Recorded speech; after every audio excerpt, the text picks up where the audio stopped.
Hello. Fatma. Good. اسمت چیه؟ Wow, very good. بگو با پای.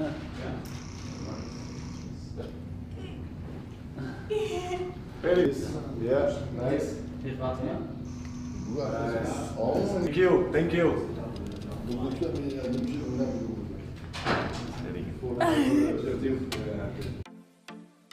فاطمه حمامی بالاخره به آرزوش رسید. سلام به برابش اسپورت پلاسی و گل. بازم امیدوارم که شاد پر انرژی باشید. هوادار معلول و پرتوان پرسپولیس فاطمه حمامی رو که همه میشناسید دیگه. تو اسپورت پلاس هم حسابی در موردش گفتیم قبل از دیدار با النصر و پرسپولیس و اینا.